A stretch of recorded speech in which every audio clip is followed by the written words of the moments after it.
Morning, all of you.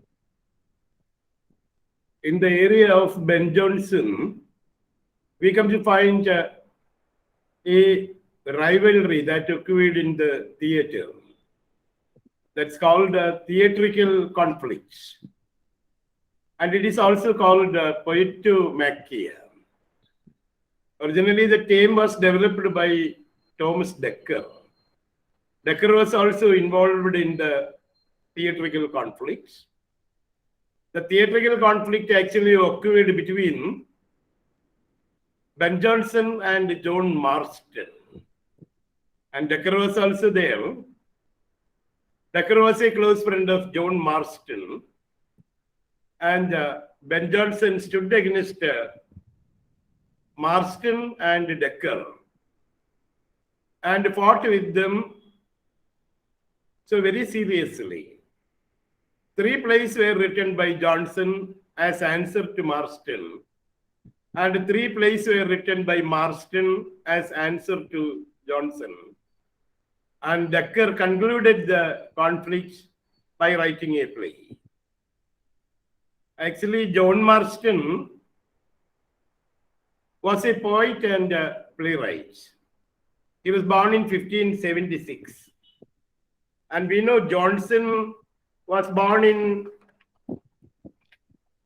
1572. And Marsten was born in 1576.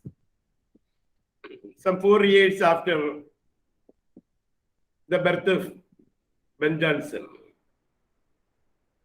And he continued to remain in the Elizabethan and Jacobean era, and went up to the Caroline also, like Ben Jonson. Ben Jonson died in 1637, whereas John Marston died in 1634. So they started in the Elizabethan, continued in the Jacobean, and became dead in the Caroline period. The Elizabethan age ended in 1603 with the death of Queen Elizabeth, and James came to power, and the period was called Jacobean. And James remained in power until 1625, and after that his son Charles I became the ruler, and the period came to be called Caroline. Jonson also started in the Elizabethan, continued in the Jacobean, and became dead in the Caroline. And Marsten also in the same manner, continued during the Jacobean and ended in the Caroline period. And when we consider the Poetomachia, we have to see the plays written by Ben Jonson and John Marston. Marsten, I told you, started as a poet. And he is specially noted for his idiosyncratic style and individualized unique writing pattern. And he began his career as a Welsh satirist, writing poems, and came out with erotic poems, so highly sexual poems. And his first poem was The Metamorphosis of Pygmalion's Image and Certain Satires. The first collection brought out by John Marston was The Metamorphosis of Pygmalion's Image and Certain Satires. And it was produced in the year 1598. And it was then, Marsten was only 22 years of age. And the collection of poems seemed to be highly erotic. And then he came out with the next collection, The Scourge of Villainy, it was titled. And at the time, John Marston was using a pseudonym also, W. Kinsayder, K-N-S-A-Y-D-E-R. And the word actually meant best whipper, the one who whips others, whipping, beating others with a whip. Histriomastix.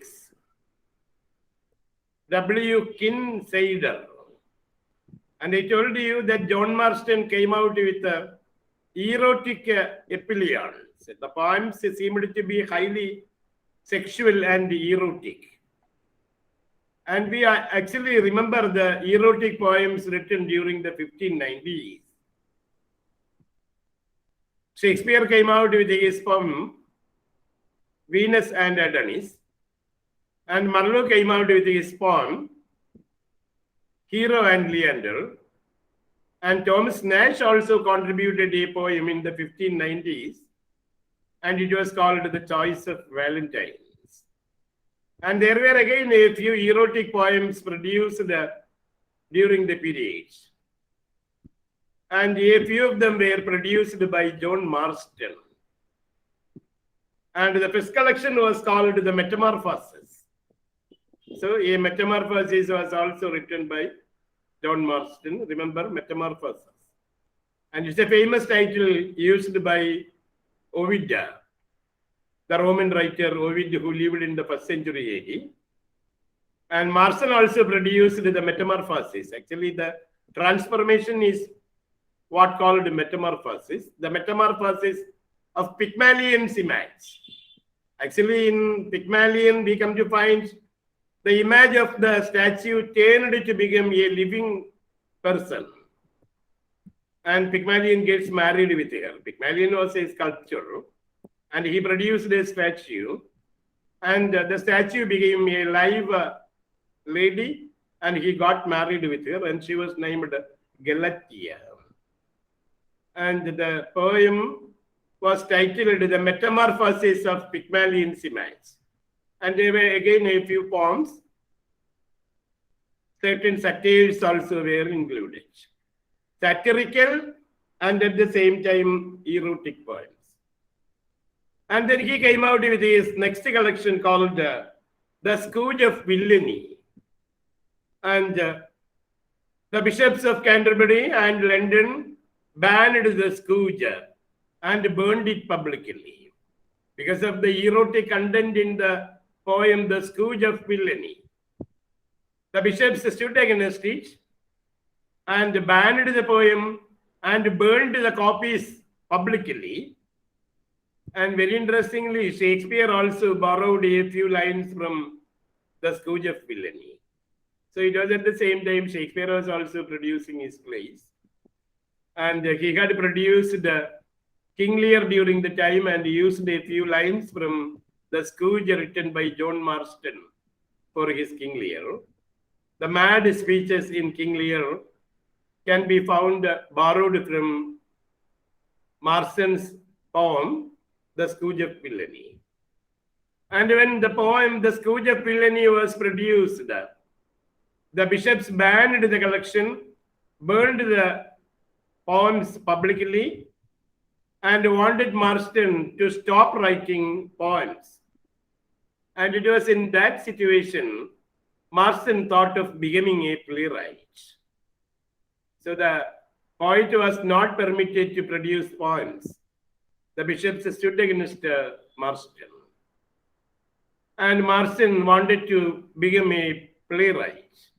Therefore, he approached Ben Jonson, because Ben Jonson was the great living playwright of the time. And he approached Ben Jonson for a blessing. But Ben Jonson, instead of blessing him, discouraged him, and Marsten became offended. Marsten was a close friend of Thomas Dekker also, and both were discouraged by Ben Jonson. Marsten and Dekker became offended, and Marsten produced a play, Histriomastix. And it lampooned Ben Jonson and the other playwrights. And the play was acted by amateur play actors. And in Histriomastix, there are many number of plays included.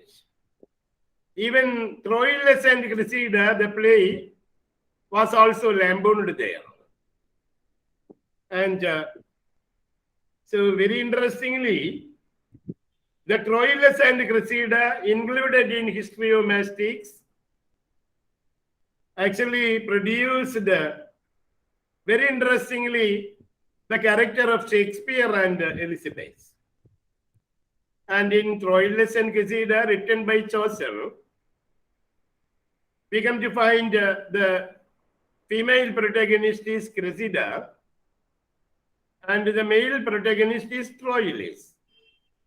And it is written as a long poem by Chaucer, and Shakespeare adapted it for a play. And Marsten, while producing his Histriomastix, lampooned this play also, lampooned the play written by William Shakespeare. And so in Troilus and Cressida, presented by John Marsten in the Histriomastix, Cressida is found giving Troilus a blue garter and a screening to be worn in his crown. And Cressida is found offering Troilus a blue garter and a skeeny. Skeeny is like a medal to be put in the crown. And so actually the screeny referred to here is the one that was offered by Queen Elizabeth to Shakespeare. And Troilus, very interestingly, is referred to as a person shaking his furious spear. And shaking the spear can be understood as Shakespeare. And very interestingly, Cressida offers Troilus a screen to be put on his crown. And in reality, Queen Elizabeth offered Shakespeare a screen to be put on his crown. So it was a kind of medal offered by Elizabeth. And Cressida here is alluded to Queen Elizabeth, and Troilus here is alluded to Shakespeare. And Troilus is found shaking his furious spear. And to shake the furious spear is Shakespeare. S-P-E-A-R, spear. Spear is a weapon used by the warriors in the battle. And Troilus is a warrior. And Troilus has got his spear. And he is found shaking his spear, and it is Shakespeare. And we come to find Troilus gives Cressida a sleeve, and Cressida gives her gloves to Troilus. And this is the central point discussed in the play Troilus and Cressida, included in Histriomastix. Actually, John Marsten wanted to lampoon Shakespeare also. So he tried to lampoon many of the writers. And lampooned Ben Jonson also. He called Ben Jonson as a petty writer named Chrysogonus. So Jonson is lampooned in Histriomastix. And Histriomastix was produced in the year 1599. And the Poetomachia occurred between 1599 and 1602. Say in these years, between 1599 and 1602, about some 3 years. Plays were produced by Marsten, and against Marsten, Ben Jonson also produced these plays. And the period of the controversy remained only for 3 years, between 1599 and 1602. Marsten's play Histriomastix was subtitled The Player Whipped, W-H-I-P-P-E-D, Whipped, that the player is whipped. And it is in this context, we remember that there is another person who used the same title, Histriomastix. And it was actually a pamphlet produced by William Praney. And in the area of Christopher Marlowe, we have discussed the pamphlet produced by William Prynne. Prynne was a Puritan, and he produced a pamphlet called Histriomastix. In the case of John Marsten, Histriomastix is a play with a subtitle, The Player Whipped. Actually, Histriomastix meant the player getting whipped. And so in Prynne's Histriomastix, there is a subtitle, The Player's Scourge or Actor's Tragedy. Remember both figures.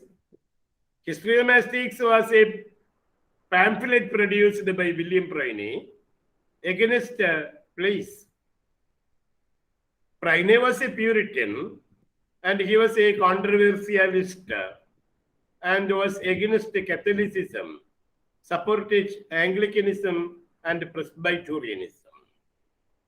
And his essay was titled Histriomastix, or the Player's Scourge or Actor's Tragedy.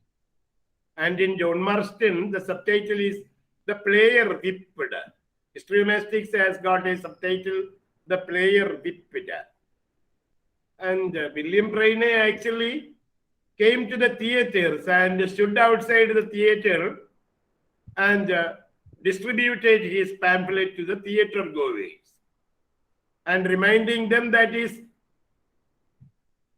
the thing is against visiting a playhouse is against religious belief. So it is against God and religious belief. So he wanted to ban the plays and the theaters.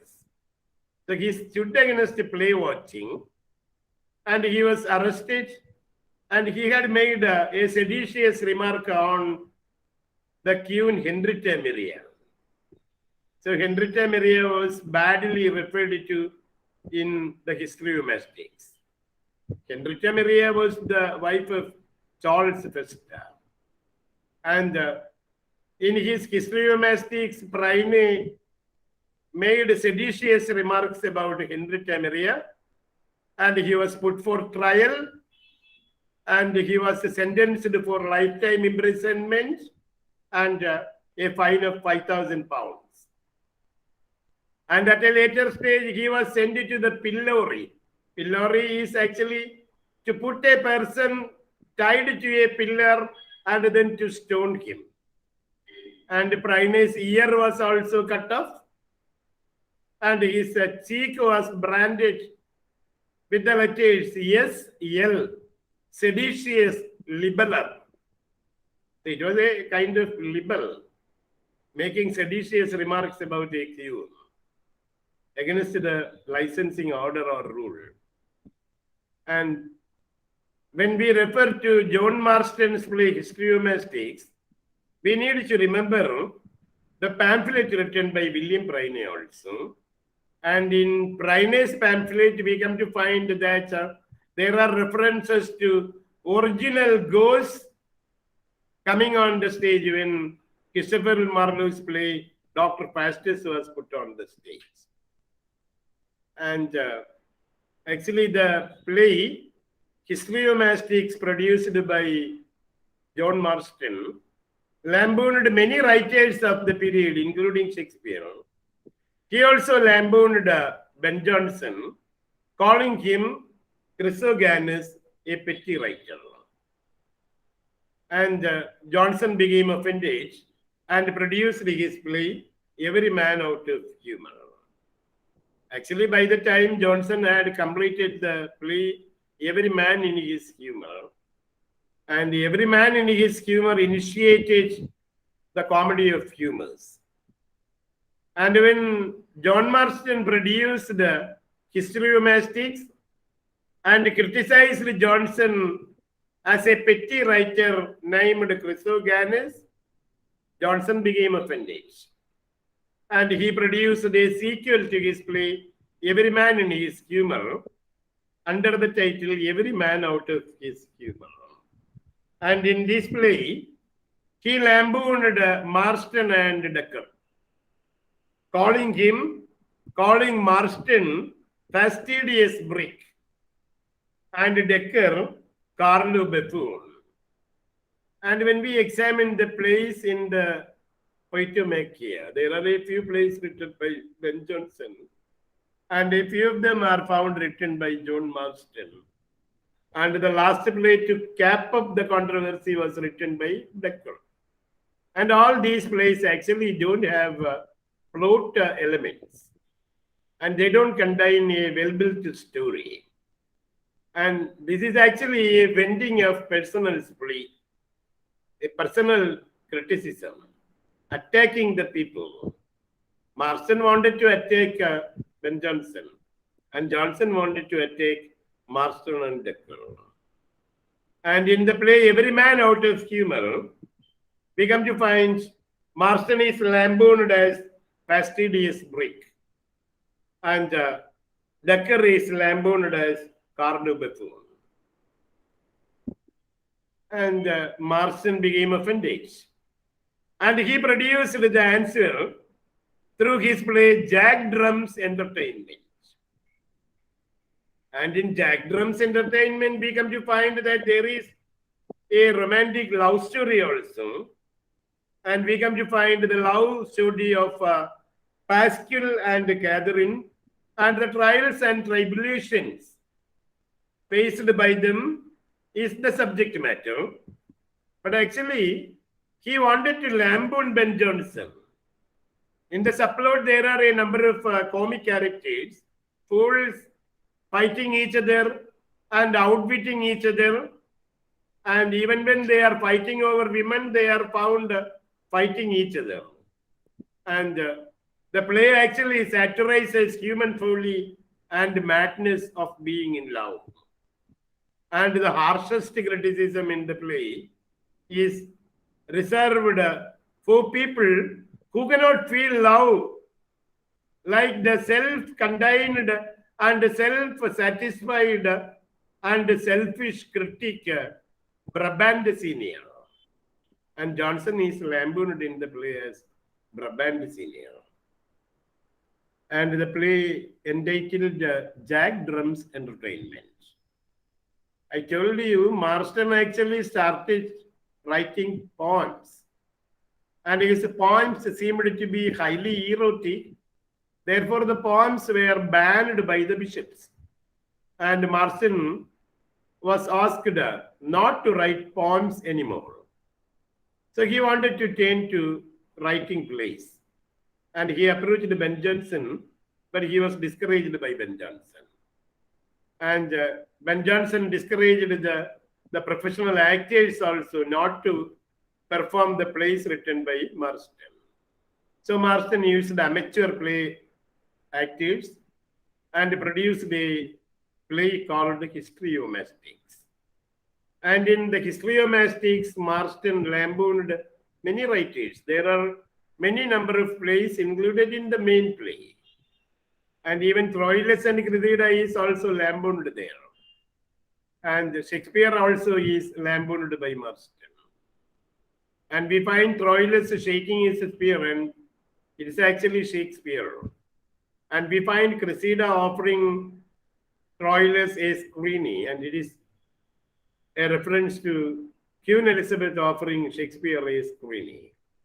Cressida is presented as Queen Elizabeth and Shakespeare presented as Troilus. And Ben Jonson is also lampooned in the play as a petty writer, but claiming that he is a pedant. And he is called Chrysogonus. And Jonson became offended, and he produced a play entitled Every Man Out of His Humour. And in Every Man Out of His Humour, we find Jonson lampooning Marsten and Decker. And Marsten is called a fastidious brick, an affected courtier, and devoted to fashion. He is named fastidious brick. And then there is another interesting character called Carlo Buffoon. And Carlo Buffoon is the foolish character of Thomas Decker. And in Every Man Out of Humour, we come to find that there is, interestingly, the story of a few characters also. And the characters are all abnormal. So psychically abnormal people. Normally in the comedy of humors, we come to find psychically abnormal people. So they may have some excess in some of the humors. Some psychic excess will be found in the people. For example, in the play, there is a person named Masilinde. Masilinde is actually disgusted by the injustice that he had to face in his town. So he flees the town and reaches a countryside. And is found resting under a tree there. And while resting there, he overhears a conversation between a wealthy farmer and Carlo Bethune. And Carlo Bethune is actually Thomas Dekker. And the wealthy farmer is found engaged in a conversation with the Carlo Bethune. And Masilinde, so rest there in the case that he is sleeping. And the people are found engaged in a conversation, the wealthy farmer and Carlo Bethune. And the wealthy farmer is named Sogliardo. And then there is Carlo Bethune also. And they are found planning to go to meet Pundarvalu. And Masilinde is found resting under the tree and making the people believe that he is sleeping. Therefore, the other people come there and make conversations, feeling that Masilinde, the man, is sleeping. But Masilinde is found resting under the tree and hearing the conversations of the people. And Masilinde, while staying there, finds a miserly farmer named Sordido. And he hopes for a rainy weather. This farmer actually wishes to have a rainy weather so that the price of his grain will soar up, will become high or heavy. He can get good price for his hoarded grain. And in the first conversation, we find Masilinde, so sleeping under the tree. Actually, he has been found closing his eyes and hearing the conversations around him. And then he finds a wealthy farmer coming and making conversation with Carlo Bethune, and they are planning to visit the house of a man named Pundarvalu. And then there is another conversation taking place, and so he finds a farmer coming there named Sordido, a miserly farmer, and he wishes for a rainy weather so that the hoarded grain will get good amount. So he will get a good price for his hoarded grain. And he has got a son named Fungoso. And he is in the habit of extracting money from his father. And he comes always with excuses that he wants to buy a new set of pantaloons, a new set of pants, dress, that he wants money to go to the town. And he is extracting money from his father. And the father is really worried about the spendthrift nature of his son. And all people are out of their humors. So they may have a excess of some psychic quality. And we come to find that Masilinde is a venomous person and he is a malcontent. And Carlo Bethune, the one who meets him, is a cynical jester. And in the play, there is also a man named Deliro. And he is an uxorious husband, infatuated with his wife. And his domineering wife is named Falais. And we come to find that there are many number of characters also in the play, every man out of his humor. And we can conclude that everybody presented in the play is having some excess in their psychic quality. So they are in some way mad. When Maserinde is malcontent, Carlo Buffon is a cynical jester. And Deliro is an uxorious husband, infatuated husband. His wife is a domineering lady, and she is named Falai. And then a farmer named Sordido is miserly, and his son Fungoso is trying to extract money from him. And all people are affected with some kind of excess in their humor. And in the play, every man out of his humor, we find Ben Jonson lambooning Marsten and Decker. Master is lampooned as fastidious brick, almost like a brick with no feelings. And Decker is lampooned as Carlo Buffon. And when this play came out in 1599, Marsten produced an answer to the play as Jack Drum's Entertainment. And in Jack Drum's Entertainment, there is a story, a love story of Catherine and Pasquale. And the play was later called Catherine and Pasquale. And there is the love story of Catherine and Pasquale. And there is also a subplot with many number of fools. And there is also an interesting character called Brabant Senior, a critic who doesn't actually feel any sympathy for the Lewis. He is self-contained and selfish. And it is believed that Marsten co-authored the play with Decker. And Marsten and Decker joined together, in fact, to expose Ben Jonson and to lampoon him. And when this play was produced, Jonson again became offended because he was called there as Brabant Senior, a petty writer, a self-centered and selfish writer and critic called Brabant Senior. And Ben Jonson produced the answer, and it was Cynthia's Revels or the Fountain of Self-Love. And once you asked this question, the subtitle for the play, Cynthia's Revels, the Fountain of Self-Love. And it is called the Cynthia's Revels or the Fountain of Self-Love. And it is performed in the year 1600. So I told you the Poetomachia originally occurred between 1599 and 1602. The first play produced in the Poetomachia was written by John Marsten, entitled Histriomastix, in the year 1599.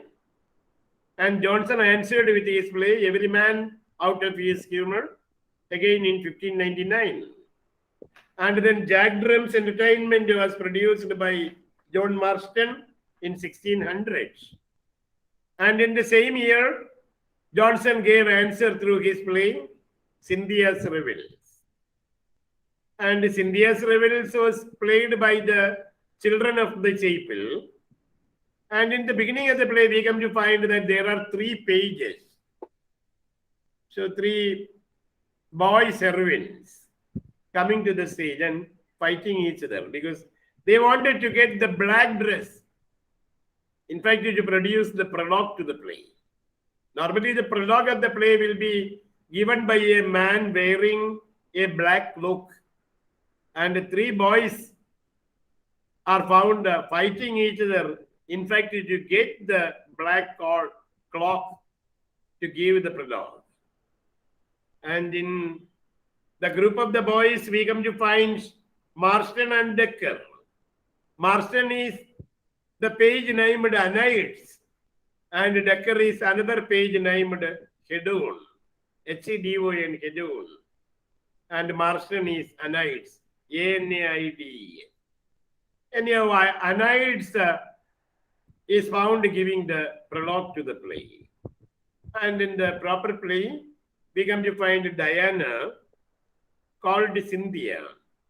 and the title is Cynthia's Revels. It is Diana or Cynthia holding a revelry in the valley of Gergafi. It's in Greece.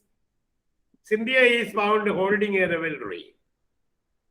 So some kind of a celebration in a valley called Gergafi in Greece.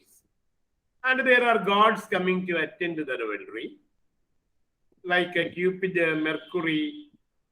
And as they have been on their way to attend to the revelry, they have drunk liquor from the pond of Narcissus.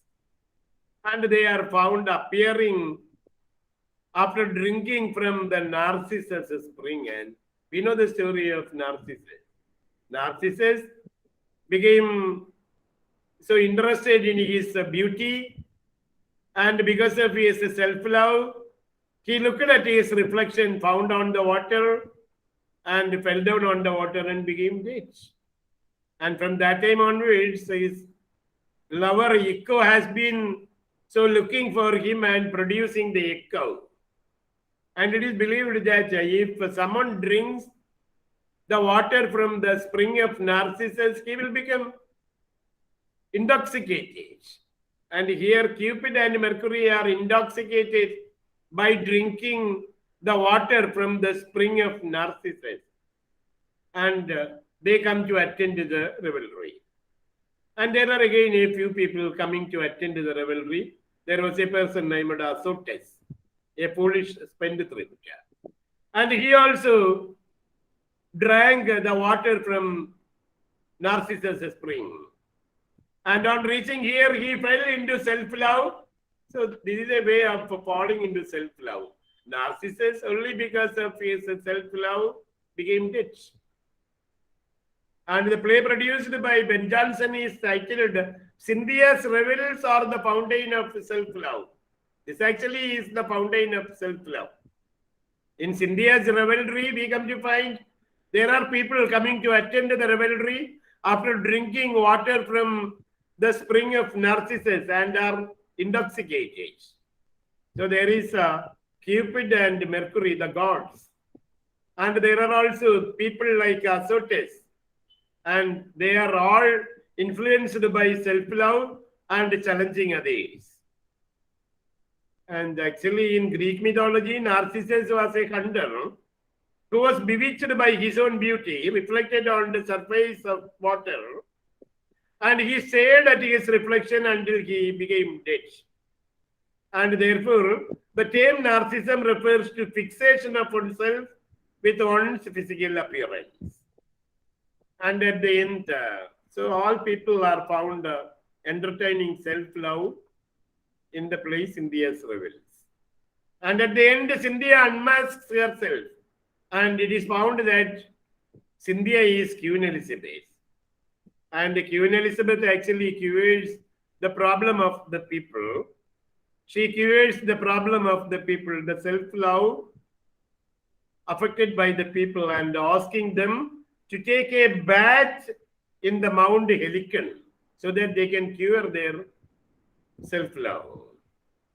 And catharsis becomes effective when the queen orders the people to go and take bath in the Mount Helicon. And after all, in the play, there is Jonson also introduced. Ben Jonson has got also a role to play there, and he is called Criticus. And there are people who say that Criticus is John Donne, the metaphysical poet who lived during the time. And Jonson actually introduced the character of Criticus, in fact, to present himself there. And annihilates the foolish page is Marsten.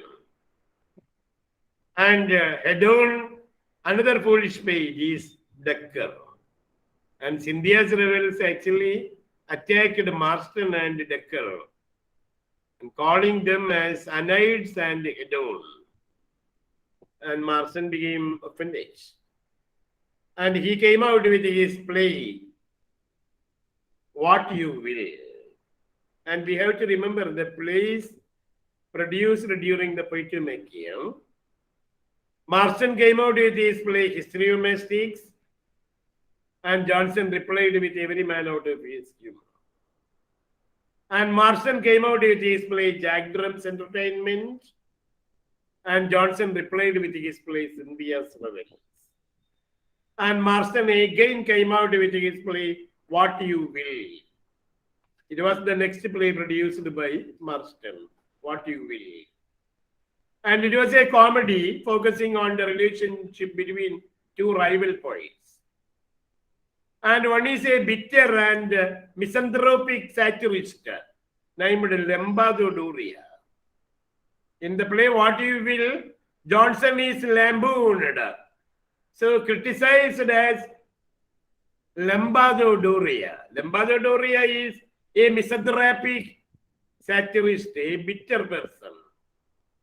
And then there is a generous and light-headed Epicurean. And he is named Quadratus. And Quadratus is Marsten himself. And there is rivalry between Lembadouria and Quadratus. Lembadouria is Jonson and Quadratus is Marsten. He came out with his play, What You Will. Marsten attacked Ben Jonson by writing the play, What You Will. And in What You Will, Jonson is presented as a bitter, misanthropic satirist named Lembadouria. And then Marsten introduced himself as a generous, light-headed Epicurean named Quadratus. And this play actually doesn't have a plot. Majority of the plays included in Poetomachia don't have plots, and actually it is a fight between the poets. So lampooning one by the other. And in What You Will also, we don't come to find a well-built plot, and it actually presents the rivalry between two rival poets, the relationship between two rival poets. And Jonson is presented as Lembadouria, and Marsten himself is presented as Quadratus. And then there is a subplot, and in the subplot we come to find that there are many number of fools and a group of foolish pages also, servant boys also. And I told you in the beginning that there are 3 plays written by Marsten and 3 plays written by Ben Jonson in the Poetomachia. Starting with the Histriomastix produced by John Marsten and Jonson's answer, Every Man Out of His Humour. Then Marsten came out with his play Jack Drum's Entertainment, and Jonson answered with Cynthia's Revels or the Fountain of Self-Love. And then Marsten came out with his play What You Will, and lampooned Jonson as Lembadouria. And Jonson came out with his play Poetaster. Poetaster actually means a petty poet. And the principal character is Ovid. And once you ask this question, Ovid is presented in which play of Ben Jonson? It is in Poetaster he presents the character of Ovid.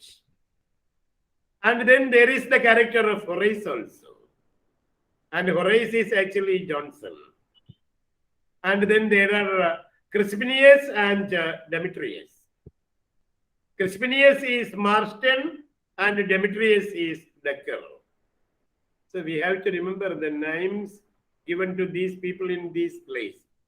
And I will give you a final brief also for the names of these people given in the place. And we will come to find it only at the end. And this is the time that we discuss the play written by Ben Jonson entitled Poetaster.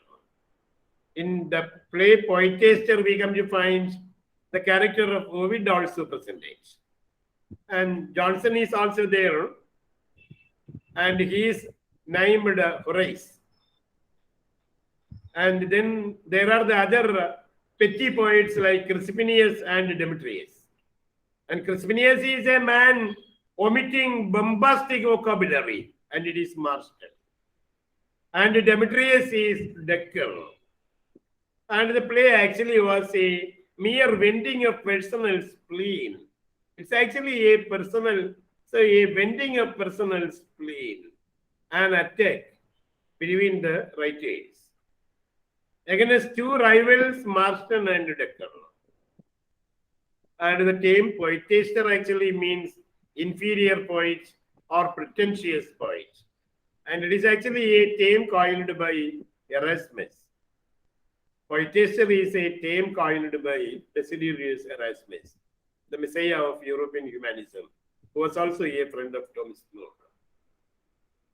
And these are the plays included in the Poetomachia. The first play was written by Marsten, entitled Histriomastix, and Jonson is lampooned as Chrysogonus. And Jonson came out with his play Every Man Out of Humour, and there Marsten is presented as fastidious brick, and Decker is presented as Carlo Bethune. And Marsten came out with his play Jack Drum's Entertainment, and there Jonson is presented as Brabant Senior. And Jonson came out with his play Cynthia's Revels, and there Marsten is presented as Anaides, and Decker is presented as Hedon. And Marsten came out with his play What You Will, and Jonson is presented as Lambadoduria, a petty writer. And he himself is called Quadratus. And there are the conflicts between these two writers in What You Will. And Jonson then came out with his play Poetaster. And there Marsten is lampooned as Crispinius, and Decker is lampooned as Demetrius. And Jonson presented himself as Horace. And the writing occurred between 1599 and 1602. Actually, in 1602, Decker came out with a play called Satiromastix. Actually, the undressing of the humorous poets, the exposing of the humorous poets. And it is in this play, so he presents Ben Jonson in the same Horace, in the name of Horace. Actually, the situation in Satiromastix is that Satiromastix is the last play to cap up the rivalry between Marsten and Jonson. And Decker came out with a play called Satiromastix in 1602. And in Satiromastix, we come to find Sir Quintilian arranging preparation for the marriage of his daughter, a senior lord named Sir Quintilian. And the play has got a subject also, a plot also. So in Satiromastix, we come to find a senior lord named Sir Quintilian. And he is preparing for the marriage of his daughter, Kylestein, with Sir Walter Tyrrell. And this actually is the basic subject there. But actually, it's a lambooning of all these people. So it lampoons Jonson, Marsten, and Decker himself, lambooning of all these three, and then so capping up the rivalry. And it is announced that King William Rufus also will come to attention. And we know Rufus was the son of William the Conqueror, the Norman king. And it is believed that William Rufus also will attend the wedding. And Sir Quintilian actually wanted a wedding ode to be written for the marriage of his daughter, and it is the subject. Sir Quintilian is on the way preparing for the marriage of his daughter. And after all, Quintilian wants a wedding ode also to be written on the marriage. And he engages Horace. Horace is actually Ben Jonson. He engages Horace to write the wedding song. And Horace is found laboring by candlelight. During day and during night, he is found laboring to produce the poem. And Quintilian thought that Horace would produce a good wedding ode. But when he was asked to produce the poem, he is found laboring by candlelight, and he has been surrounded. There are many number of books open and lying around him. And he is found looking into the various books for writing the wedding ode, and the wedding ode is not completed. And Horace is Jonson, and Jonson is asked to produce a wedding ode, not a great poem, but only a wedding ode. And when he is asked to produce the wedding ode, he is found spending all daytime and even the night sitting with his candle light and looking into the various books lying around him, creating a mess, in fact, to produce the wedding ode, and the ode is not ready even now. And there are his friend named Asinius Bubo visiting him. And the friend of Horace named Asinius Bubo. And Bubo warns Horace, gives him a warning that Crispinius and Demetrius, we know Crispinius and Demetrius are the characters introduced by Ben Jonson in the play Poetaster. In the play Poetaster, Marsten is lampooned as Crispinius and Decker is lampooned as Demetrius. And Jonson presents himself as Horace, and there is also the character of Ubita. So the rivals, Marsten and Decker, are presented there as Crispinius and Demetrius respectively. And in Satiromastix, we come to find the same Horace or Jonson, Ben Jonson, asked to write a wedding ode by a senior lord named Sir Quintilian for the marriage of his daughter Calistine with Sir Walter Tyrrell. And Jonson is found writing this poem, wedding ode. And Jonson is presented here as Horace, and Horace is a very popular writer of the 1st century AD. And here Jonson is in the name of Horace, and he is asked to write the wedding ode. But the wedding ode is not complete even at the end. So the marriage is to take place next day. And even on the eve of the marriage, the wedding ode is not complete. And he is found sitting all day and night writing the poem, but the poem not completed. And there are various books, heavy volumes lying around him. And he is actually in a mess, in total confusion. And as Horace has been there, his friend Bubo, Asinius Bubo, visits him and intimates him that Crispinius and Demetrius, say Marsten and Decker, they plan to put Horace in a play as a bricklayer. And we know that Jonson actually started his life as a bricklayer. Jonson's father became dead before his birth. So a month before his birth, his father was dead. And his mother got married for a second time with a bricklayer. And Jonson was forced to work under the bricklayer as an apprentice. And so here we come to find the friend of Horace named Asinius Bubo warning him, intimating him and telling him that Crispinius and Demetrius are planning to put Horace in a play. That Crispinius and Demetrius, Marsten and Decker are planning to put Horace in a play in the role of a bricklayer. And he becomes really frightened to learn it from his friend that his rivals are planning to put him as a bricklayer in a play. And very soon Crispinius and Demetrius also enter. And they accuse Horace. So on reaching the place, they accuse Horace for his unfair attack on them. That Horace has been attacking them in an unfair way. And Demetrius and Crispinius, they accuse Horace for attacking them in an unfair way. And it is at the time Sir Quintilian also reaches there for the song and learns that Horace has not completed the song. Horace admits that he was not able to finish the poem. And the wedding party abused. So Sir Quintilian and the others abuse Horace, and they accuse him for writing satires, and they criticize Jonson for writing satires.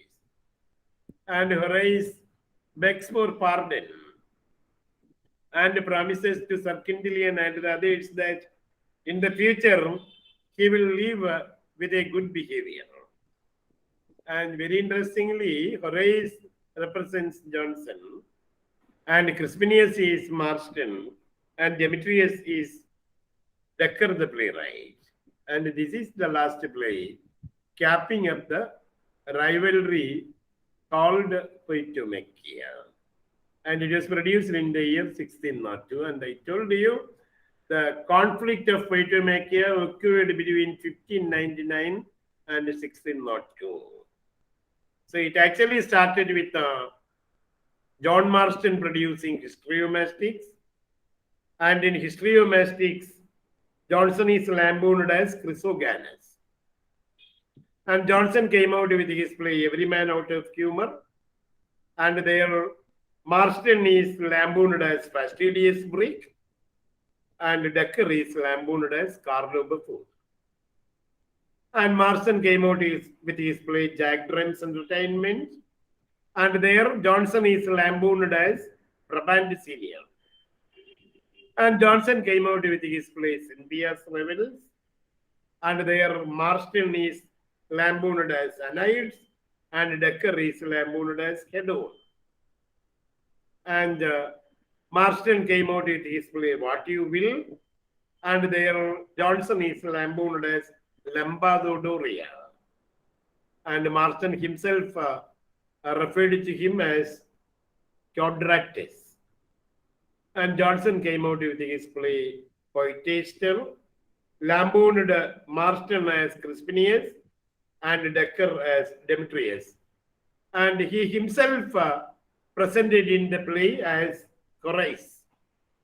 And in 1602, Thomas Decker came out with his play Satiromastix, and it capped up the rivalry, it ended the rivalry.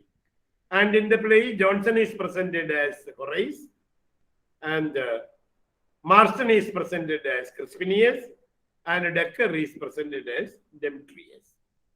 And in the play Satiromastix, actually, when Jonson is exposed, when Jonson is presented there as Horace, and he is asked to produce a wedding ode, but he fails in producing the ode. And he is criticized by Crispinius and Demetrius there. And that was the end of the Poetomachia. And the Poetomachia is referred by Shakespeare also in his play Hamlet. So in his play Hamlet, Shakespeare also makes a reference to Poetomachia or the theatre conflict. And once again, I want to repeat the plays written by John Marsten and the plays by Ben Jonson, and the way the plays lampooned the playwrights. Remember, Histriomastix was the first play in the Poetomachia produced by John Marsten. And Jonson is lampooned as Chrysogonus. And it occurred in 1599. And Jonson came out with his play Every Man Out of His Humour in the same year, 1599, and lampooned Marsten as fastidious brick and Decker as Carlo Buffoon. And then Marsten came out with his play Jack Drum's Entertainment. So it came out in 1600s. And in Jack Drum's Entertainment, Jonson is lampooned as Brabant Senior. And Jonson then came out with his play Cynthia's Revels. and that came out in the year 1600.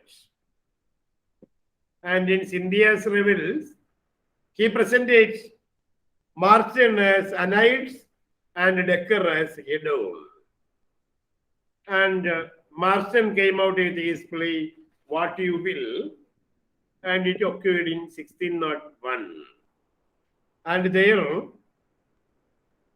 Jonson is lampooned as Lambado Doria, and Marsten described himself as Theodratus, a generous poet. And then Jonson came out with his play Poetaster in 1601. And in the play, he lampooned Marsten as Crispinius and Decker as Demetrius. And he described himself as Horace. And in 1602, Decker came out with the last play, Satiromastix. And there, Jonson is presented as Horace. In Poetaster also, Jonson presented himself as Horace. And Marsten is presented there as Crispinius, and Decker is presented as Demetrius. Remember, Decker, Demetrius, and Marsten, Crispinius, and Jonson, Horace. And in Satiromastix also the same names are used by Decker. Jonson is presented there as Horace. And then Marsten is presented as Crispinius. And Decker is presented as Demetrius. And remember the names of the plays, the years of their production, and the way the playwrights are lampooned. And these are the things we learn from the area called Poetomachia, or the theatrical conflict. Thank you.